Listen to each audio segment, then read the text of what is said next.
Tonight on Frontline, America's retirement crisis. It's tough to really worry about retirement right now. I guess plan B would be to keep working. My retirement plan is fingers crossed and pray, basically. Even if you have a 401k or IRA, will you have the money you need to retire? If you make $100,000 a year, you need $1.5 million to be okay. A lot of 401k programs are lousy.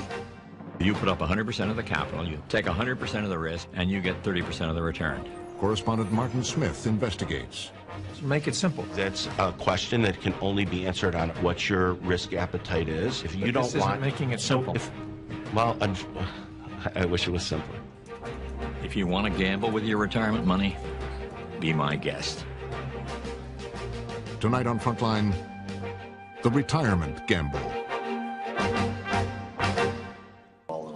The 401k is one of the only products that Americans buy that they don't know the price of it.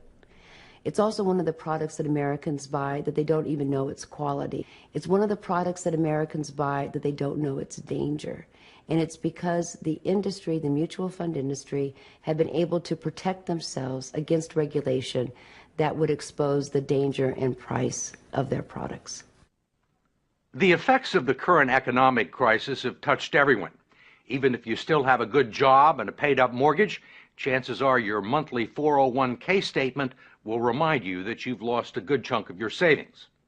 Trillions of dollars have evaporated from those accounts that have become the prime source of retirement funds for a majority of American workers, affecting their psyche and their future. If you're still young enough, there's time to rebuild and recover. But if you're in your 50s or 60s or beyond, the consequences can be dire.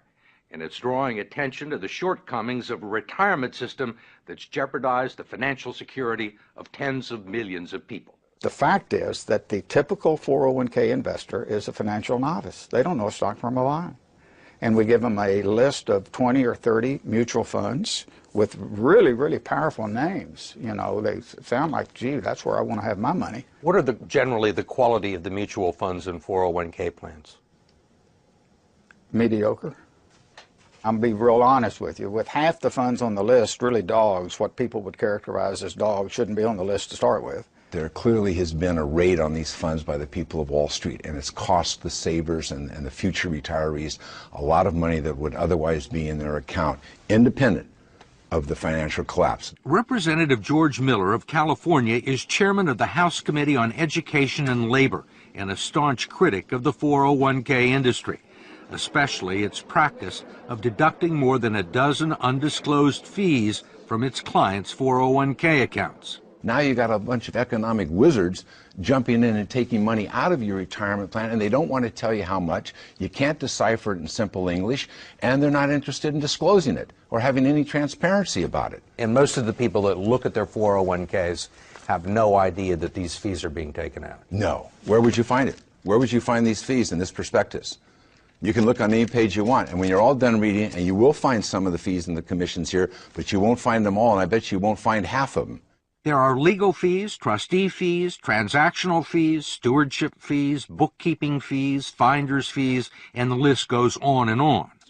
Miller's committee has heard testimony that they can eat up half the income in some 401k plans over a 30-year span, but he has not been able to stop it. We tried to just put in some disclosure and transparency in these fees, and we felt the full fury of that financial lobbying. David Ray, a lobbyist for the 401k industry, says he favors disclosing the fees, but his partners in the financial industry don't. You think most people know these fees exist?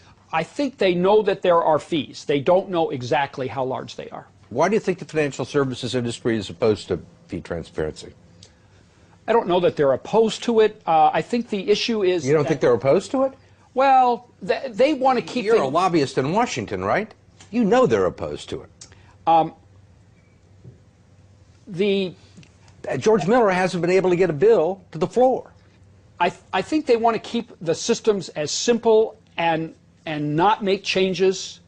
They like the way things are, and whenever you push people out of their comfort zones, you know, it's an issue. I mean, they're comfortable with the situation because they're making a ton of money, or they have made a ton of money. With us now to unveil this week's new issue of Time magazine, Time's managing editor, Richard Stengel. Rick, what are we looking at this week? Well, we're looking at a subject that is bothering millions and millions of Americans, 70 million Americans to be exact. It is the problem of 401ks and why we need to retire the 401k and why it's not working for millions of Americans. Yeah. So what do we do instead? Well, what we propose instead is a insurance pension plan, where instead of paying that money into a 401k, you pay it into an insurance plan that guarantees you a pension.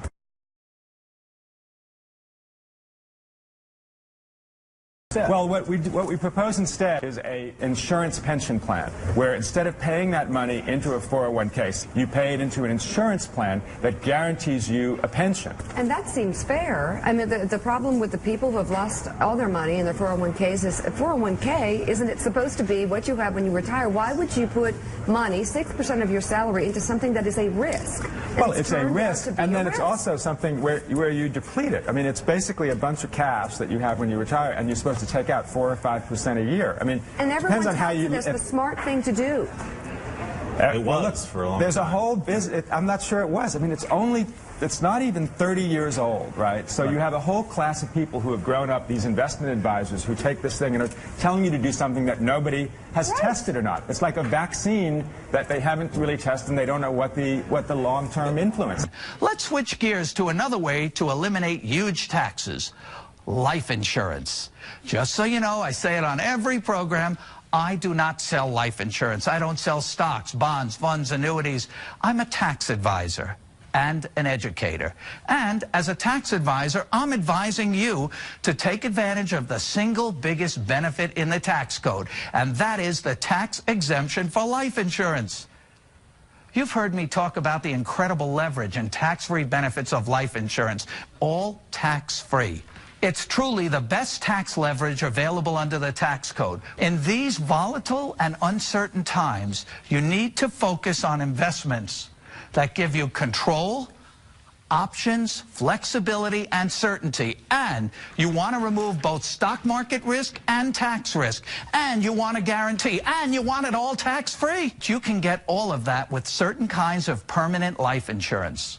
But what if I told you that you could have tax-free access to your life insurance during your lifetime, so you could use it for yourself?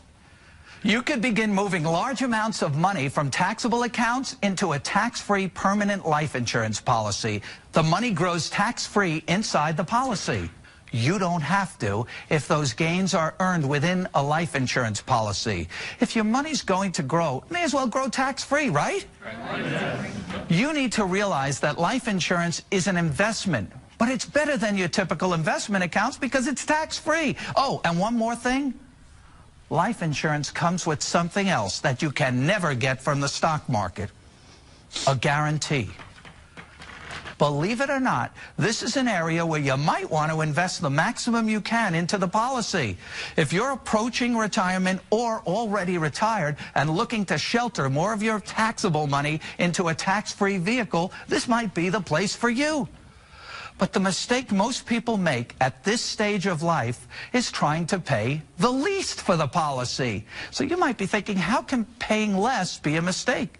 Everybody wants a good deal, because this is an investment, not an expense.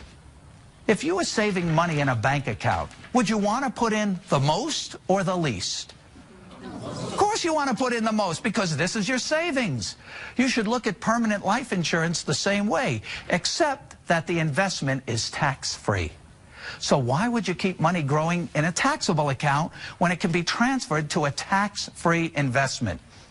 If you have taxable IRA funds, you can, in effect, convert your IRA to life insurance, paying tax now at low rates on distributions from your IRA, and then using that money to fund your life insurance investment.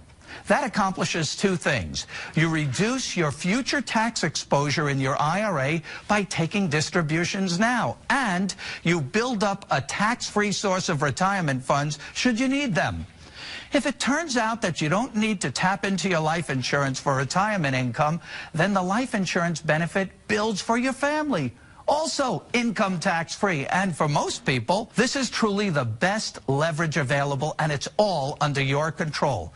Once again, I do not sell life insurance, but as a tax advisor, I gotta tell you that the tax exemption for life insurance is the single biggest benefit in the tax code. Make it a part of your retirement savings plan and your estate plan. But remember, this area of your life is a little tricky. You must do it the right way to receive all the benefits I'm telling you about. Now is the time to create a plan to rescue your retirement and move your money from accounts that are forever taxed to accounts that are never taxed.